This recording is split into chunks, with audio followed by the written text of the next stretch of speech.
Elämä on jatkuvassa liikkeessä. Mikään ei pysy ennallaan, emmekä me ole poikkeus. Kuitenkin kun muutos koskee meitä, kun kehomme, energiamme, ajattelumme muotoutuvat, me yhtäkkiä pelkäämme. Meistä tuntuu, että menetämme jotain, mutta haluan kertoa teille jotain. Se, joka muuttaa, ei häviä, vaan se, joka vastustaa muutosta. Miesten vaihdevuodet ei ole sulkeutuminen. Tämä on portti. Portti, jonka takana uusi sinä odottaa sinua.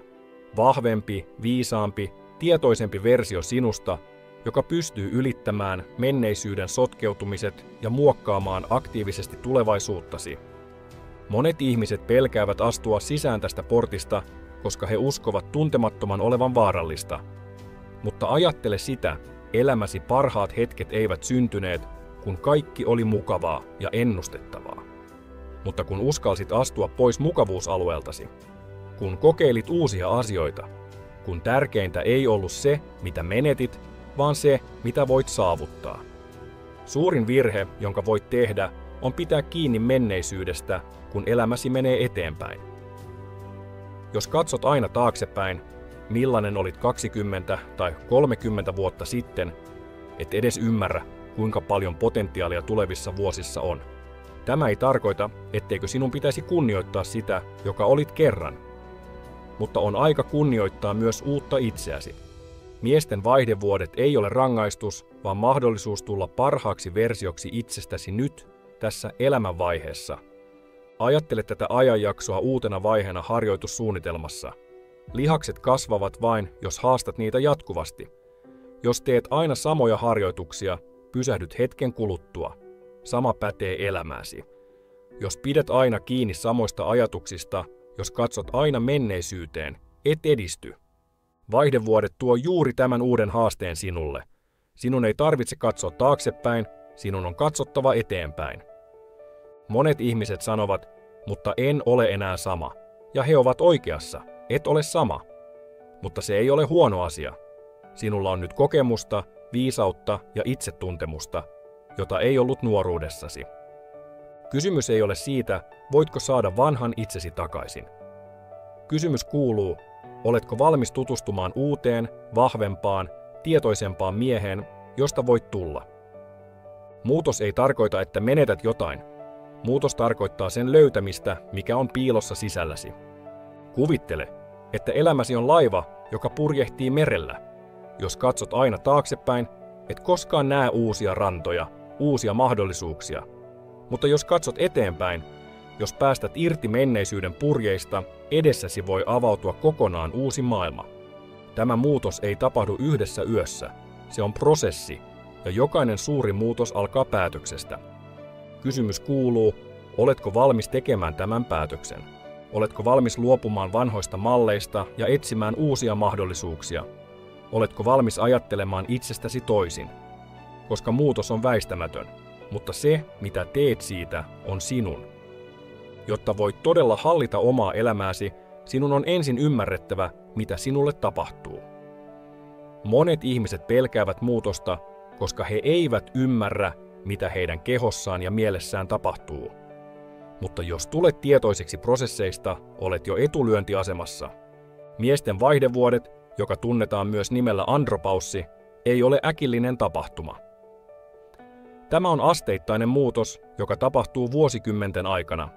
Suurin syy on testosteronitasojen lasku, joka yleensä laskee noin 1% vuodessa 30 vuoden iästä alkaen.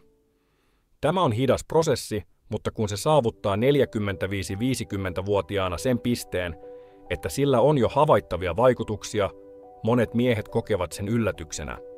Tätä ajanjaksoa pidetään usein heikkouden merkkinä, mutta kyse ei todellakaan ole heikentämisestä, vaan kehon erilaisesta kohtelusta.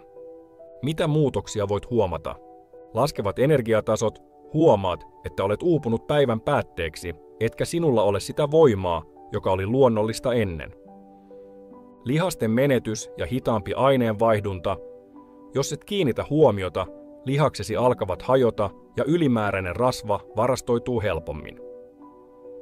Mielialan vaihtelut, kärsimättömyys, motivaation menetys. Olet ehkä ollut paljon kärsivällisempi aiemmin ja nyt tunnet olosi yhtäkkiä vihaisemmaksi tai uneliaammaksi.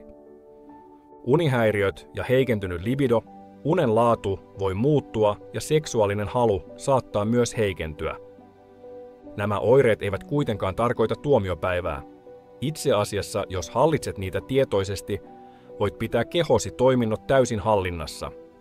Tärkeintä on ymmärtää, että ikäsi ei määrää, kuinka hyvässä kunnossa olet. Kyse on elämäntavoistasi. Jos sisällytät elämääsi oikean ravinnon, liikunnan ja levon, et voi vain ylläpitää voimaasi, vaan myös saada parempaa kuntoa kuin koskaan. Kuvittele, että kehosi on auto.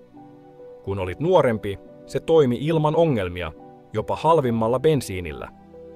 Nyt se tarvitsee kuitenkin laadukasta polttoainetta. Jos et kiinnitä huomiota ja jatka vanhaa elämäntapaa, sen toimiminen tulee entistä vaikeammaksi. Jos kuitenkin ylläpidät sitä tietoisesti, voit pitää sen huippukunnossa vielä monta vuotta.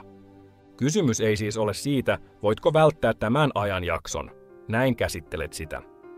Nyt sinulla on 2 vaihtoehtoa.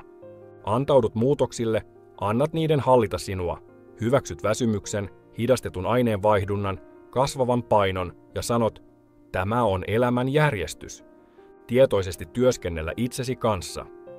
Ymmärrät, että tämä ei ole taantuman alku, vaan uusi elämänvaihe. Alat kontrolloida kehosi prosesseja ja työskentelet aktiivisesti pysyäksesi parhaassa mahdollisessa kunnossa. Suurin este ei ole kehossasi, vaan mielessäsi. Jos luulet, että on liian myöhäistä muuttaa, se on todellakin liian myöhäistä. Mutta jos mä ymmärrät, että kaikki riippuu asenteestasi, voit löytää itsestäsi energiaa ja voimaa, jota et koskaan aiemmin uskonut olevasi. Menestyneet miehet tietävät yhden asian varmasti. Elämä ei ole vuosista, vaan asenteesta. Nyt sinun on päätettävä, hyväksytkö muutokset ja annatko niiden muokata itseäsi vai ohjaatko aktiivisesti oman kehosi ja elämäsi kehitystä. Valinta on sinun.